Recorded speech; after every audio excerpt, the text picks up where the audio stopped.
Ooh, what's up, internet people? You're tuned into episode 162 of the FlipScreen Games podcast, a spooky video game podcast where a few best buds from different nations, the same nation, sorry, come together to discuss the wide world of video games. I'm your host, Max Fright, joined today, as always, by my very good friend and co-host, Mr. Stephen Batford. Hello, Steve. Hello. Happy Halloween, Max. Happy Halloween. 'Tis the season.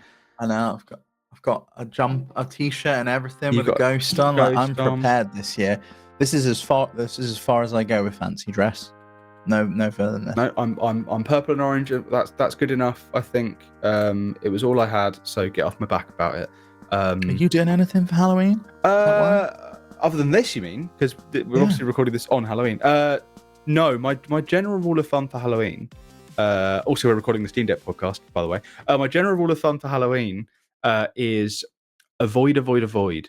Last year was the first year in this house where we had Halloween. I left a bucket of sweets outside with a sign that said "Take one," and then I saw someone knock on the door, and I was like, "Oh, I'm going to go and see how many they took," and the bucket was empty. So I am fuming with the kids that live around here, and I think they're probably going to have to get one at a time sweets, but Cat can deal with that. I'm putting a bucket out, and if some greedy fucker steals them more, well, he's ruined it for everyone, hasn't he? Yeah. And that's his fault. Make sure go and find him, and I'll get the picture on my Ring doorbell and I'll put it on the community Facebook group. So the only thing about that is I'll name and shame the child. They're wearing costumes. You don't know who they are.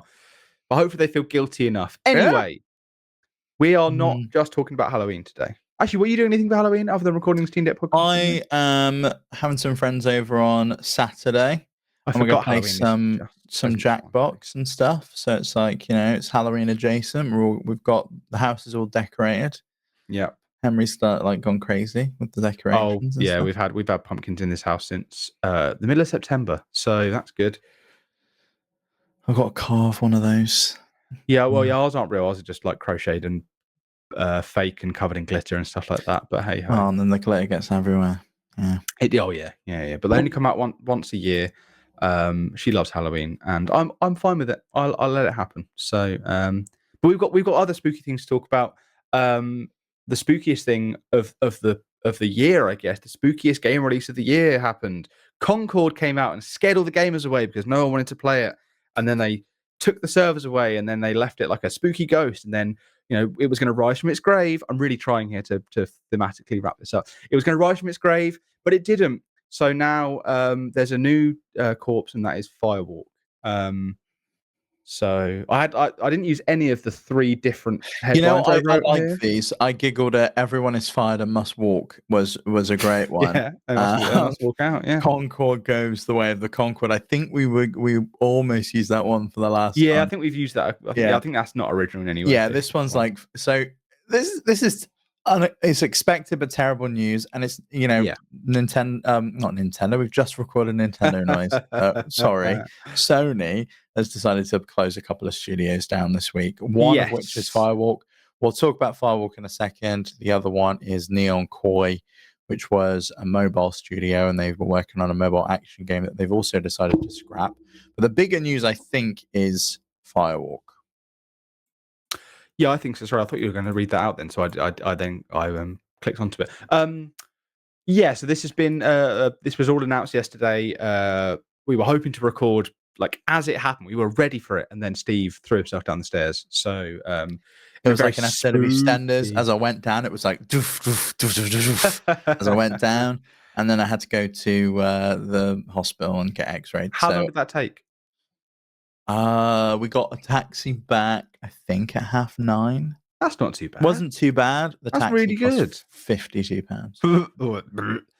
If I didn't feel sick going to the hospital, you were. But, that's. I'd have made it up, called an ambulance, but whatever. Yeah, but the ambulance ain't taking me home. Yeah, that's a good point, actually. Yeah, it's like ordering a takeaway and getting in the cab, is it? I guess you stage another incident at your home. You hop in the ambulance. Yeah, I could do that. I go, oh, where are you going? Oh, okay. Yeah, I live near there. Do you mind? Weird, spooky. Catch a lift. Don't do that if you're listening. That is misuse of the NHS. That's our money you're wasting there. So anyway, Herman Holst, the CEO of Sony Interactive Entertainment, announced through an internal email to all Sony Interactive Entertainment employees. He said, I'm just going to paraphrase here. We have had to make a difficult decision regarding two of our studios, Neon Koi and Firewalk Studios. He said, we need to be strategic, though, in bringing our games to new platforms and recognize when our games fall short of meeting player expectations. He just done a bit of gubbins there about, like, we expanded into mobile, we're expanding into multiplayer games, and that they both obviously failed spectacularly. So he says, with this refocused approach, Neon Koi will close and its mobile action game will not be moving forward. Now, this is the first time I've heard of Neon Koi, and it's the first time I've heard of them working on a mobile game, but I do know that Sony have been trying to reach out into mobile games. They were trying back as far as, I remember there was a Fat Princess mobile game that was announced, whether that even came out years and years and years and years and years ago. There's an Uncharted, is there? Like runner game that came out. What, like Temple Run, but interesting. Do you remember Jungle Run? Sorry, just to immediately halt the topic. We're the same age. Do you remember Jungle Run on CITV? No, I don't know that I do. Oh, did you have all the big channels? Did you have like Cartoon Network and stuff like that? Yeah. Big I was Tory, a Disney kid. bloody hell, Big Tory, yeah. Christ! I had 5 channels and I was happy with it. Anyway, they obviously tried and failed with that, and they're pulling the plug, I guess, on studios that are working on it. He continues to say, regarding Firewalk, certain aspects of Concord were exceptional, but others did not land enough with players. And as a result, we took the game offline. We spent considerable time these past few months exploring all of our options. Flogging Firewalk, getting rid of Concord, figuring out how they could get any kind of money back. But no one wanted it, I guess, would be the options. Yes, I think so. He said, after much thought, we've determined the best path forward is to permanently sunset the game and close the studio. He said the PvP first-person shooter genre is a competitive space that is continuously evolving, and unfortunately, we did not hit our targets with this title, which is the understatement of the fucking century, I'd say. We did not hit our targets. What was you the didn't target? Really give it a chance either. You let the game out for 10 days. Like, come on. Yeah. Was the target to have a normal launch? Because then you spectacularly, dramatically missed that, but whatever. We will take the lessons learned from Concord and continue to advance our live service capabilities to deliver future growth in this area. Now, I've highlighted this specific phrase here, Steve. Continue to advance our live service capabilities, because you have predicted this year that Sony will make sort of an official move towards not having to moving out of live service, shutting down live service stuff. And this is an official statement of them saying they are continuing to advance their live service capabilities. I think this doesn't look good for you. I disagree, but we'll argue the toss at I'd love to argue end of the year, because it was reflected already that they've cut back the number of live service games from they've had 12 to 6. But now there's a formal announcement of them is committed to it. But anyway, well, we'll see. I mean, you can say whatever the hell you want in a blog post from. It says CEO, but we all know co-CEO. Yeah. So, he says as well, whilst there's a difficult date, but I'm a big believer in the benefits of embracing creative experimentation and developing new IP. However, growing through sustainable financials, especially in a challenged economic environment, is critical, which I do agree with there. If you hadn't blown 200 million on the game, maybe it wouldn't have been that difficult to hit some targets. You just got to look at what you already achieved with Helldivers 2, and the fact that you paid for someone else to develop that game for cheap, and then you just published it, and then you made a shitload of money because you released it at the same time on PlayStation and PC, and it was a phenomenal hit. And maybe you should release on other platforms, not just PlayStation and PC concurrently, and stop spending 200 million on games. I don't think Nintendo spends anywhere near that, and yet can still sell games for $70. Do you think, just a thought experiment here, if Helldivers 2, in the same skin, the same payment, it still costs $40, all the stuff that it is, apart from, instead of being a PvE game, it is a hero shooter, a PvP sort of shooter in the style of Overwatch and all the other ones that have been like that. Do you think Helldivers 2 would have failed as spectacularly as Concord, or do you think that there's a lot about the framing of Concord? And there's a lot about the framing, a lot about the dreadful launch, a lot about the price point. There's just so much that wasn't going in Concord's favor. And I don't agree with the blog post when they say certain aspects of Concord were exceptional. I can't agree with I that. think the only thing I would say is exceptional is it had the animation was great. The animation of the cutscene that we saw was great, and that I think it's not a good way to start when you get everyone really excited by going like, wow, this is a really high quality like cutscene. This is like a cast of characters. They're doing something here. They're doing like a Guardians of the Galaxy style thing. Oh, what's this single player? Ragtag bunch of space criminals. What these scoundrels? What is this going to be? It's just a multiplayer. It's the same game we've already played before, and that is not a great way to show off. Is leading with that and then pulling the rug out from everyone's feet and going, nope, sorry, mate. You're not excited for that now. And I think that's probably what they meant by exceptional. It also did review fairly well. People that played it did enjoy it. It's just that was very few people, and there wasn't any reason for anyone to move over from the game they already play. You're asking people to move away from games they already play into games they don't currently play and pay for the privilege of that. It's a gamble. You're asking someone to pay 70 quid for a game that might be crap. I think it was only 40, but I still agree with that. And like you've got to then get not just you, but all of your friends to go. Oh, you know what? I'll pay 40. I'll do that. I'll pay. You can't 40, I'll pay dip your 70. toes in, realize you're having a great time, and then buy all the cosmetics. You have to, get the full. You have to pay the full whack, only to realize you hate it and it's too late.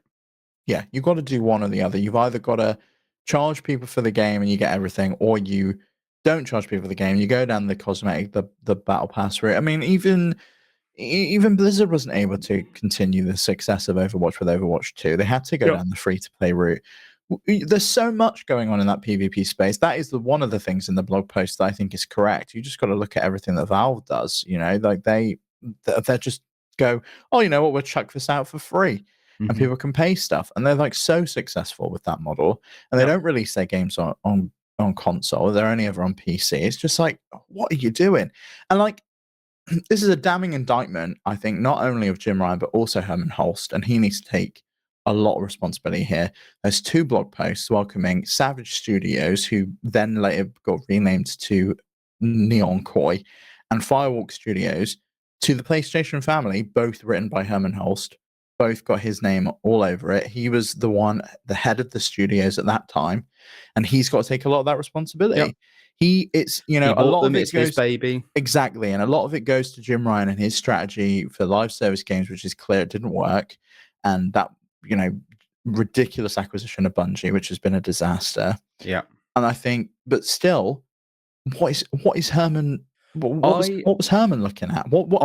He must have looked at Concord and thought, yeah, this is great. Yeah. Well, this is. I've said this before a load. Maybe not on this show so much, but in the last year and a bit, we've had thousands of people lose their jobs. Companies get bought up, stripped down, sold off, shut down. Bought up. People get laid off. Blah blah. All these thousands of people that have lost their jobs. And I can't think of a single one of those that's in a management position or who is in charge of these acquisitions, who has cost these people these jobs, cost these people Herman Holst and Jim Ryan. There's a picture of Jim Ryan with a studio that they shut down a week after he was there taking a picture with them. Herman Holst has bought this studio based on this game. There was that. I don't know if it was ever verified, but there was like an insider had spoke to someone at Firewalk who said, "Oh yeah, this was Jim Ryan's. Sorry, this was Herman Holst's baby. He loved this game. That's why he was willing to front for them to pay for it, buy the studio, and pay for the game." Over the space of the it seems like it was only in production for 2 years, but I guess there's pre-production too, like the 4 years, however it probably took to make this game. He was the sort of spearhead of that, and yet he gets to shut it down and let people all lose their jobs, and he gets to just sit there and go, cool, put my feet up. How else can I force Horizon on people now? How can I make my other baby stand out? It's just it's silly. It's not fair. No, it's not fair at all. I mean, it's quite ridiculous, really. I mean, there's still like a careers page on Firewalk. Like, there's no on their website, firewalkstudios.com. There's like no news that they've shut down. It's like there's 3 blog posts. Welcome to the family. The Concord teaser trailer and introducing Concord coming to PS5 and PC. Like, those are the only 3 posts they've got. Like, it's just really sad. Like, the whole situation's sad. I think Firewalk worked on a game. And I think if they'd have been given a little bit more time, a little bit more money, and a decent launch strategy that wasn't pay for the game up front, I don't know how you go about recuperating $200 million you don't. without charging up front. I mean, I guess Fortnite has time and time again, but not every game can be a Fortnite. No, not every Fortnite game didn't can work. be that. And like, you and Pete were having a conversation a while ago. I think it was when the Spider-Man one was released, and you made a great point that I bring up a lot with my friends of Fortnite didn't come out. It didn't come out Fortnite. It came out and it failed, and they pivoted, and then it took a while to get there. And then it became the hit that it is now, the sort of this huge selling thing. Games companies, execs were like, we need to make that. If we just make that and launch that, that will be as big as Fortnite. And they're expecting these games to come out, hit like that, and stay like that. And they're spending all this money to get there. But they're not factoring in that 6 months to a year where Fortnite flopped and Epic had that huge bank of cash to be able to push that on, only for them to be able to very quickly pivot and turn that into a PUBG clone and then play PUBG at its own game, eat their lunch, and do it and smash it. You can't release a Concord or something like that and expect it to be an Overwatch immediately. You have to let that happen, build, and they can't afford to, because they're making these games so expensive. They're making them to be. They're expecting them to be, profitable so quickly. They're just not letting it happen. And I think it's the same thing with, like, you look at Alan Wake, for example. Alan Wake 2, we'll get onto that later, but Alan Wake 2, the last time we heard about that a few months ago, hadn't yet made any money, but Epic were happy enough to go, yeah, this game, we want this game to exist. We'll happily help you out with that. And imagine if they'd not done that and we didn't have Alan Wake 2, a game that was like, it was huge at the Game Awards last year. It's still, like, this year released 2 great DLCs. People are so excited about the future of the franchise, future of Remedy. And that's because the game wasn't expected to immediately be a huge profit. And we aren't seeing Remedy shut down now, are we? Because Alan Wake 2 didn't hit its targets, because it's more about making sure that game exists and people are enjoying it and get to play it than it necessarily is about hitting targets. It's driven that studio to do what they want even more. They bought back the IP for Control from the publisher. Yeah. And and they're working on the remakes of Max Payne now as well. Like, they've got other things going on, and they've still got partnerships with people, because sure, Alan Wake 2 wasn't successful, but these companies aren't expecting these overnight successes, and they're not costing as much as probably Concord cost. Yeah, I mean, it's a sad tale. I mean, it kind of makes me hope that PlayStation experiments with early access at some point. I'm playing Windblown in early access at the moment. Oh yeah, I was going to pick that up at some point. Oh my god, Max, please do come and play it with me. It's phenomenal. So good. I was looking at my list of games I've played this year, and I was like, oh, these great games are in my top 10. And I was like, well, they're early access, so I can't really include them. And I was like, oh, all these good games. I'm playing Windblown in there. So I don't care. It's my list. I don't care. That is true. But that's like Hades, for example, was early access. I think Fortnite was early access. PUBG was early access. Like, why not go down that route of, let's put Concord out. We know it's not finished, but we want to start getting some cash through the door. Yep. And that can start funding development itself. And we learn to make the game fun, because I do think there was a lot there with Concord. I liked the style. I thought the animations were cool. I could see that there was probably some good story and some good characters there. It just didn't deliver in terms of the gameplay, and I don't think it connected with people in a way that it probably needed to straight out the gate. I don't think that some of the characters were very inspiring. That there wasn't like your obvious main character, your obvious main group. The only reason you knew that the people who were in that trailer were the main characters was because they were the people in the trailer that were talking. There was nothing about them that was like, these are the guys, these are your characters. And I feel like Overwatch has more of a distinct identity, even though the characters are also wildly different.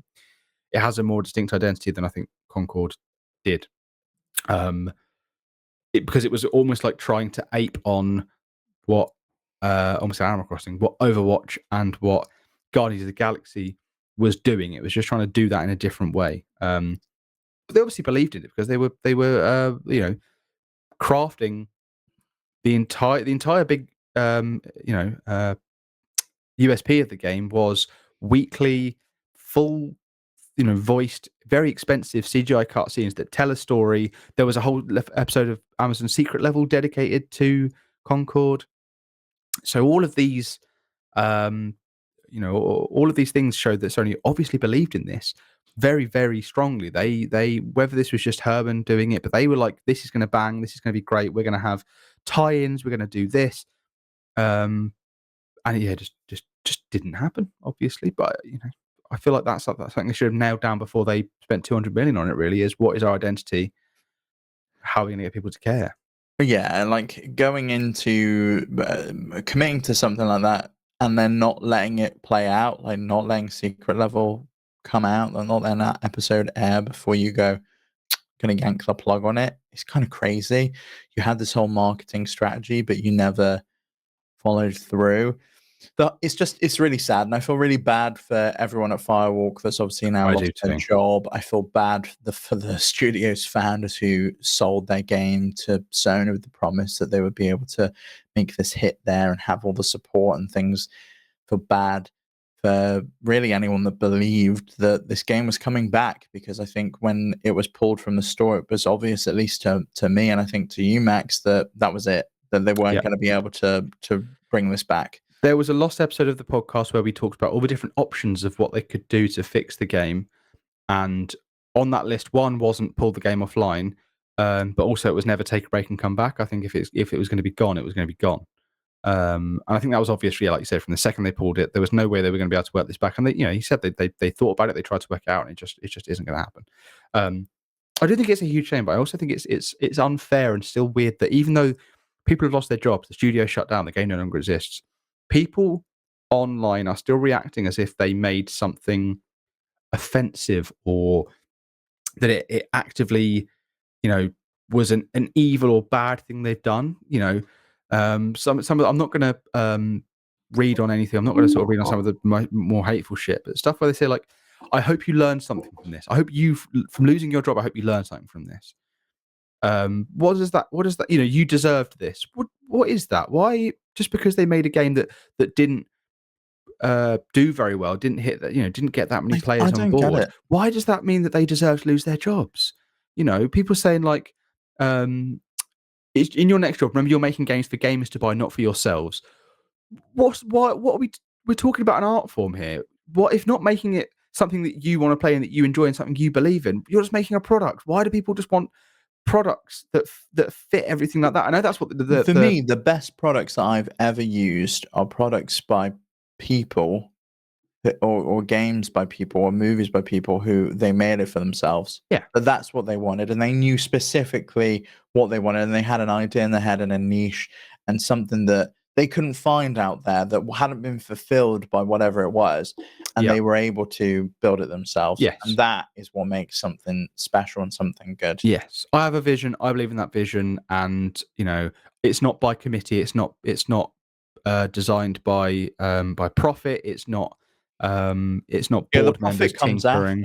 The profit comes after the fun. I think if Nintendo is very profitable, but they are also driven by the fun. If the game's not fun, they won't put it out, or they will work until it makes fun. With the exception of Everybody Wants to Switch 2 or whatever the fuck. Of course, that is pure, like, we need to make money, we need to fill up our cash, and that's what it is.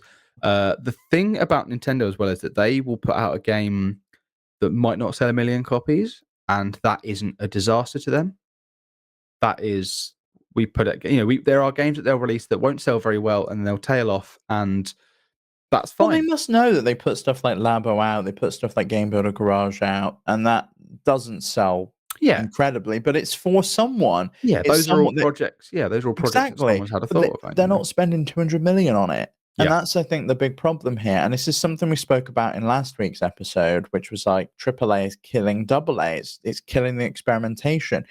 Sony funneled $200 million into this in the hope that it was going to be their big title of the year, this huge PvP game. And like, people just don't want it. It's like, by the time you've got there and you've put that out, it's not special. There's a million other ones out there, and you need to give people a reason to play this one. Why is this one different to Overwatch, to Deadlock, to whatever? Like, what is special about this one? Because I need a reason to plump out cash up front. If it's free and I can download it and I can find out what's special about it myself, then cool. But the fact that you didn't give anyone that chance to even figure that out is a real shame. I mean, look at something like Rocket League that was a free PS Plus game and is now as big as it is. What was that really shit car game that came out early PS5? It was a PS Plus game, and it was shit. It was like a Destruction Derby. Oh yeah, I remember that. And it was not good. Destruction All Stars. Destruction All Stars. Yeah, that didn't get the same level of hate that this did, but that was probably it didn't have like a queer character in there. Yeah, that's a good point. How'd you make a car like a queer in some way? Oh, we'll do it, Steve. The two of us, we put our heads together, we can do it. If you search Cars Rule 32, Lightning McQueen Rule 34, sorry, we'll find exactly how you make cars queer. Don't do it. We'll work it out. Yeah. Anyway, moving swiftly on from that, before we move on to the Halloween-y sections, skip forward if you want to just get straight into the games and not think about cars porn, then I need to thank the Patreon producers for the month of October. They are, of course, Arnold J. Rimmer, Christopher Valence, Steve Stompy, Susan Likes Cats and Also Boobies, Voodoo Vic, Tyler Dude, and Wakahula. Thank you all so much for supporting us over on patreon.com/FlipScreenGames.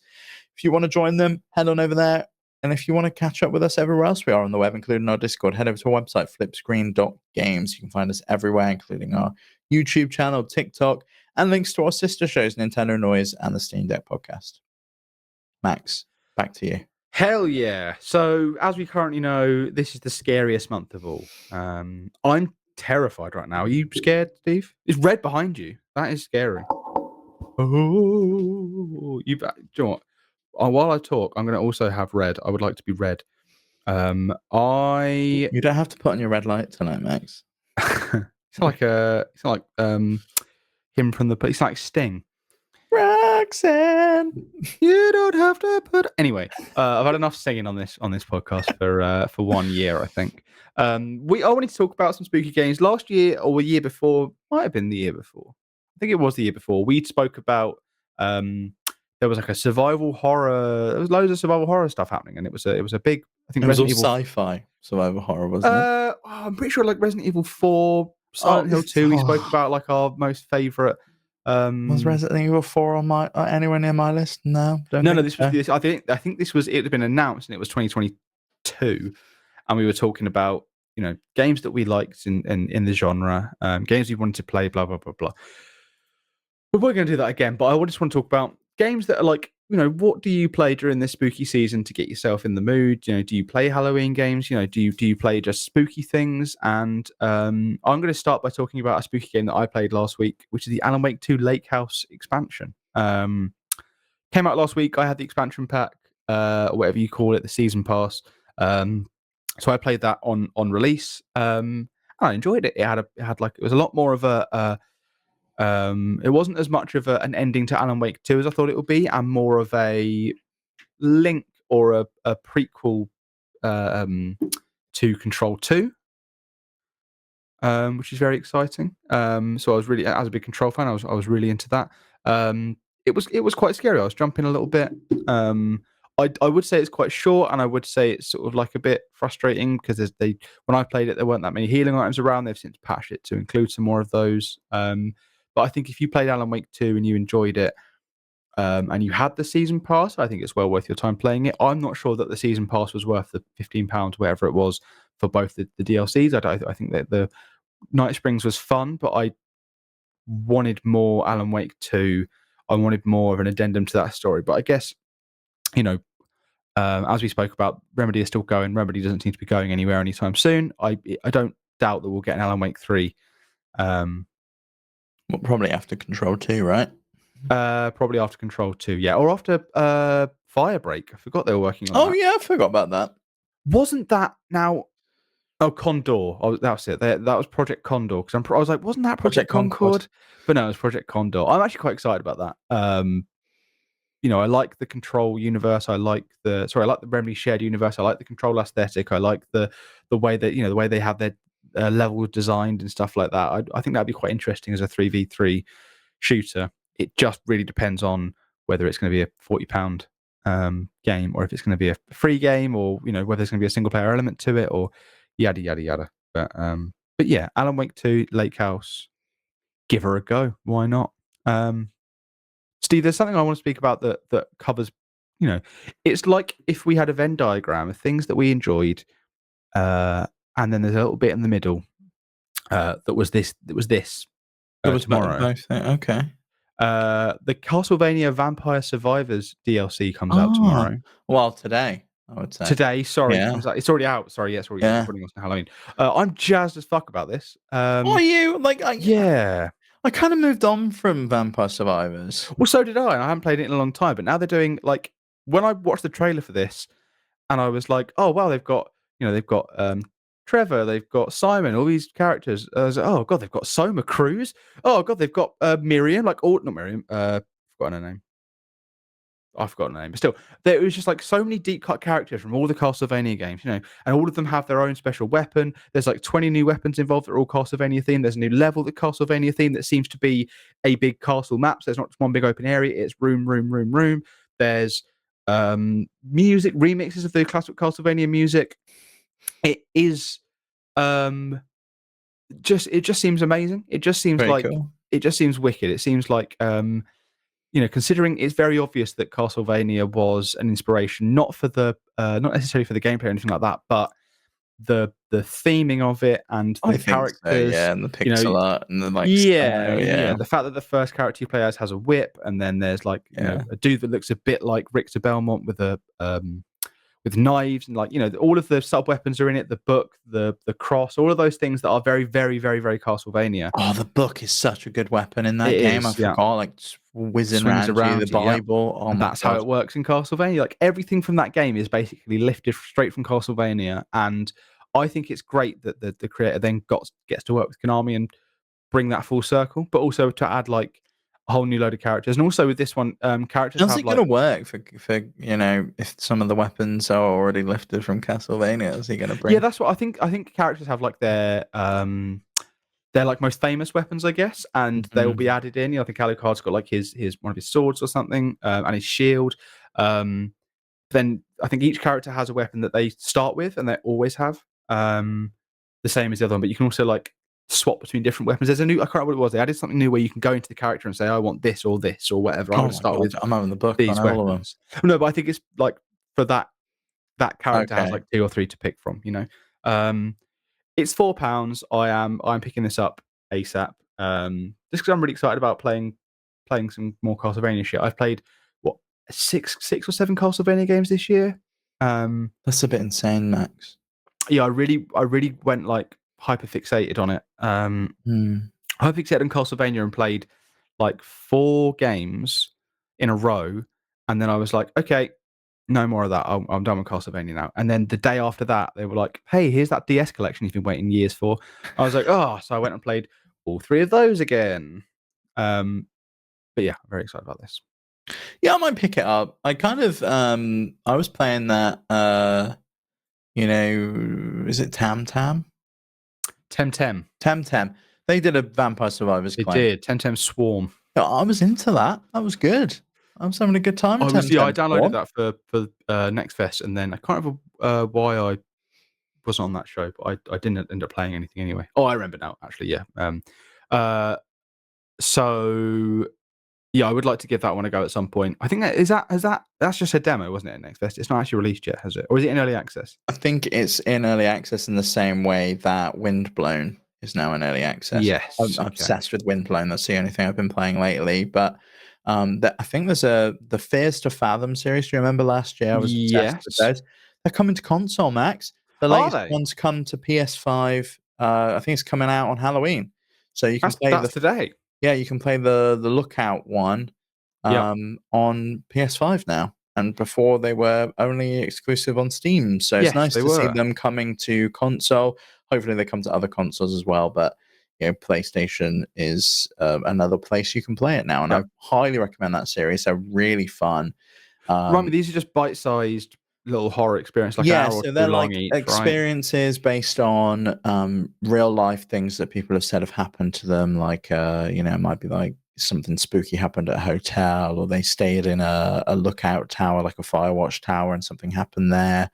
So there's like a bunch of these things that have happened to people, and people write into the developer with these stories, and he makes little games out of them, which is really cool. And they're like lo-fi, low poly style, but they could still be really scary. They've got some interesting mechanics in places. There's one of them where you have to hide in like a closet, and if you make noise loud enough for the microphone to pick you up, then you get That's busted. clever. So there's like some really cool mechanics there, and like scary stuff's happening while you're like trying not to make a noise and stuff. Like it tries to do a jump scare on you to get you to make noise and stuff. So they're really, really fun games. I do really like those. So I would highly recommend checking the First of Fathom season out. There's a new one maybe every 6 months. He pumps one out, Banging them out. Yeah. Yeah, I think I uninstalled one of them earlier this week. So I was like, I don't think I'm going to play that, but now, yeah, I do mean to play that at some point. I find those are the kind of things that are fun to play with other people. In the same way that I like playing like the Dark Pictures anthology, they're fun. It's a shame that the remaster of that other game, what was the other one that they Until Dawn. It's a shame that the remaster was a bit of a disaster. Yeah, it doesn't seem great. I think it's one of those things where like things like being scared and laughing and sort of heightened emotions are better with other people, right? Yeah, if I'm watching a scary movie, you want to be with other people going, oh, what could happen? There's tension in the room, same with humor. There's a shared laughter, whereas if you're by yourself, you might not laugh. You're more compelled in a public setting. On exactly. shows. Yeah, makes you feel comfortable laughing. This could be opposite when it's like crying. If someone's like, you crying? You're like, no, not you. Both, like you're all pretending not to cry. I'm weirdly sleeping as well. Someone's like, you sleeping? I'm like, absolutely not. I was not sleeping. I've got like dribble down me. Yeah, no, I was like honed in on this Zoom call. I swear I was not sleeping. I was resting my eyes. What do you mean sleeping? That's so embarrassing for me. For you. Whatever. So yeah, I think I agree with you that playing like spooky. That's why if I play stuff, I do like to share that with Kat. I'm like, oh, Kat, come look at this. This is scary. Yeah, that's like, I used to love doing that when I was a kid. We'd watch my dad playing Resident Evil. Yeah, and it was so fun. Like we'd watch him play Resident Evil. We wouldn't play ourselves because we were too terrified of it. Even though it was a low res PS1 game, it was still somehow an 18. God knows how. And I don't know why we were watching it as 10-year-olds, but there you go. Dad, why were you letting us watch that? But it was a great time. I loved it. And like there's some of the scariest experiences with that. And same with Silent Hill on the PS1, like when you had the radio crackling, like you knew someone was coming for you and you had to get out of there. But like there's some moments in that original Resident Evil, like the dogs jumping through the window and you don't expect it. That guy that turns around, it's the first time you see a zombie when you go to find Kenneth from the Stars team, and he's been like chomped on. So it's like there's a lot of those experiences. Well, I think there's Resident Evil is still even now, that's as a child, even now it still is capable of being genuinely quite terrifying. Resident Evil 2, for example, the remake of that, even though you do lose probably quite a lot of that, like I think low poly stuff has a tendency to be scary because it's like a lot of time it's darker and it's uncanny in a way, and even in hyperrealism, you didn't know what was coming around the corner in those games either because you couldn't move the camera. Yeah, exactly. So, but it still captures some of that stuff in Resident Evil in the remake when you turn the corner and is it Mr. X? Not Professor X, is it? When Mr. X is there, or he'll like the first time when you just have to hear the noise. Yeah. The first time that helicopter crashes in and you walk up towards the helicopter crash and he just lifts it up and comes past, I was like, oh my God. And you'll be sneaking around trying not to make anything jump out at you, like, where am I going? And then, yeah, as soon as you hear those footsteps, you're like, and that is something that is something that you can only really get either in video games or like if you're walking home alone at night. Those are the only two times you can get that feeling of because you can't do that in a movie necessarily. Because you're right. You're watching someone else do it. You don't feel like you are Jill. That's why there's that movie thing of like move, like why are you not moving? Why are you standing there? Because you know what you would do, and being able to do that in a horror game makes that all the more scary. Because even though you are doing that, that still might not be enough. They still might get you. Yeah, no, you're totally right. Like there is something about it, and like you're sweating. There's just everything in Resident Evil 2 just really kind of comes together. Like the vibe of it, the tyrant following you around. It's just like that music when you hear him. Yeah. And even when you know you're in a room that he can't come in, and he still goes to swipe for you, you're still like shitting yourself. You're still like, oh fuck, like those safe rooms were like a godsend. Oh Just yeah, like, yeah. but you just stood in there and you're waiting for him to walk away. The same as Resident Evil 7, like when Lady D can't get in the save That's room. Resident Evil Village. Oh, Village, yeah. Resident Evil 7 though does have Jack. When Jack's after you and he's like, "Here, boy," and he's like, when he's like in his like first monster form, and you'll just be down in like this the lobby of the big house, and you'll just be trying to work out a puzzle, and then he's like, "Get!" and you're like, "Oh fuck, shit, I've got to run away because he's after you," and he can punch through the walls and grab you as well. Like, and yeah, Lady D. It's really hard to be scared with a boner, but I think she still managed to do it. Because she was like scary and she'd grab you and she'd turn you around and she's like that much bigger than you, where I mean that was scary enough. And then like the giant baby. Mummy. Oh god, the giant baby. I liked Resident Evil Village because I liked that like it was almost like a best of where it's like, hey, here's the big castle bit of Resident Evil you like, and here's the more modern first person horror game, the baby stuff, and like it, and then there's like here's the body horror stuff with the factory. Like it did a lot of like snippets of horror. I really liked that. And I think being in first person really helps that as well. Oh no, I played that game in third person and it was still terrifying. That's because you are soft. I mean that, and I mean that in yeah, not in the northern term. There we go. How's that? Southern soft. That's what you are. Foot in mouth. You'll have to listen to Nintendo noise if you want to know what that means. I think is that Nintendo noise? I don't know. I think that was Nintendo noise. I don't know. Good. Then I'm free. I can't be cancelled then. Merged into one another. But yeah, there's like a bunch of games like that where you get followed around. Another one is Lunch Lady that I really like. Yes, that's the one you told me about. Pick up these pages from around the school that you snuck in to steal like homework and stuff, and the Lunch Lady's following you around. And you try not to get caught by her, or she like whacks you around the head with a frying pan. In another similar vein, Metroid Fusion, the SAX. While it wasn't as smart as that, and it was very much like canned areas of it. But as a kid, the first time I played that, oh my god, there's the SAX. It's like walking slowly and it's turning around. And I'm being very silently in my ball here. Or the one where you with the Emmys. Yeah, yes, yeah. The Emmys I think were less scary because you knew you could kill them. Whereas the SAX, there was no way to kill them. And there's that one bit where you drop the bomb in the place that you're supposed to drop you down, but it actually destroys the entire wall, and he just turns around and looks at you. And I remember being like, "Ah!" as a kid, and that was scary. I think I was like that when I streamed it. It was terrifying. Little Nightmares does a good job of when something's chasing you, that being horrible. Oh yeah, it'll be like a giant malformed like old man who's very hungry or something like that, and you're running and you're the food, and he's like climbing over tables, or this is just I can't remember if there's actually a thing in that game, but there is.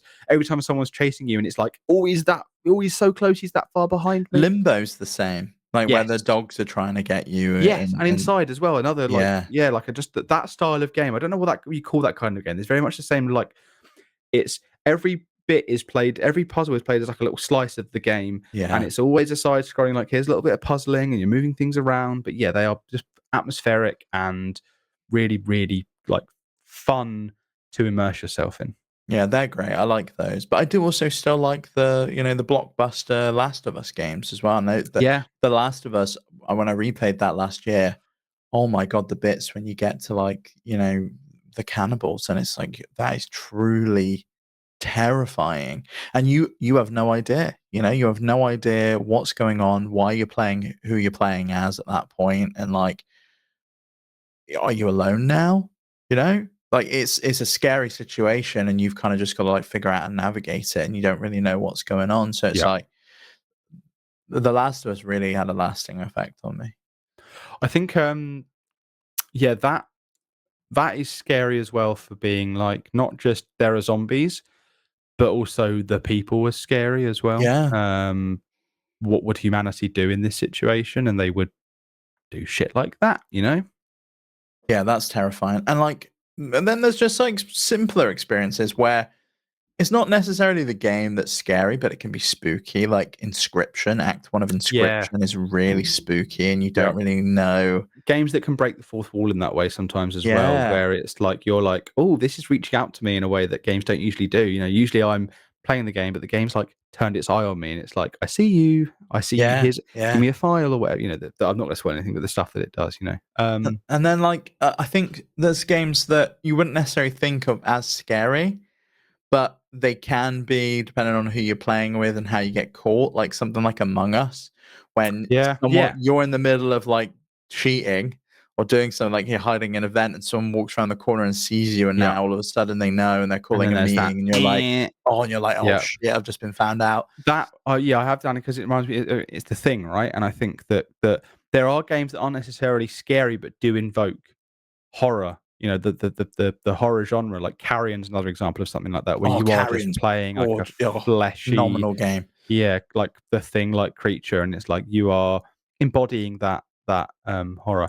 Also, I guess the horror, or sorry, Halloween spookiness doesn't have to be scary. It can also just be a vibe, and I think something like Luigi's Mansion 3 nails that. That's very much like a cozy October like experience of like, oh, I like this. There's like different levels of, you know, and it is spooky. It's not like it's like spooky, scary in the same vein, I like Animal Crossing Halloween. You know, I like going out and picking, like getting candy from people's houses and things like that's really good fun. And I love autumn in Stardew Valley. Oh yeah, like, it's just gorgeous. so nice. Really gorgeous. Sorry, I'm yawning because it's late. Really gorgeous. Yeah. Yeah. It's fun to play games that fit the vibe, and I think Halloween's one of the only real times of year that has games that are geared towards it. There's no such thing as a Christmas game. There's no such thing as an Easter game. There's no such thing as a summer game. You know, they're the only type of year that has a type of game associated with it is Halloween, and I think it's always fun to match that up. You know, I always make an effort to do it. And I think I didn't get a chance to play Dead Space at all yet, the remake. So I think what I might do is, instead of trying to shoehorn that in anytime soon, what I might do is save that for October 1st next year and play through that. I think that's a good idea. And then Nintendo's going to launch Luigi's Mansion 4. I'd like that. And, you know, you're going to have a great October. I'm going to have a great October next year. I can already see it. I can see it in my veins. This October's been terrifying enough as it is, so I could actually do with a nice one next year. So let's see. Yeah, fingers crossed for you, Max. Thank you very much. Cool. Well, I think that's it for another Halloween. Yeah, absolutely. I think we've done it. No one has to be scared anymore. We can sit back and relax now. Yeah, we can all go outside of the front of our houses and go, I'm not afraid anymore, like Kevin McAllister, and it'll be great. You know, we're going to be scared until Christmas now when people come and try and burgle us. So it's all good fun. Yep, I cannot wait. Steve, why don't you tell the people where they can find us? You can head on over to FlipScreen.games. You can find it everywhere we are on the web, including YouTube, Discord, TikTok, and links to our sister shows, Nintendo Noise and the Steam Deck podcast. We had a great conversation over on Nintendo Noise this week about Xenoblade Chronicles X, and we're probably going to talk more about spooky stuff and what's in the Steam Scarefest on the Steam Deck podcast tomorrow. So have a listen to that. And I want to know, let us know in Discord, down in the comments, wherever you are, what spooky games you played at Halloween, because I think that'll be a good time. Yeah. Ooh, yeah. Well, have a scary time, Steve, and I hope everyone listening has a terrifying time. Bye-bye, I guess. Yeah, boo-bye. Boo-bye.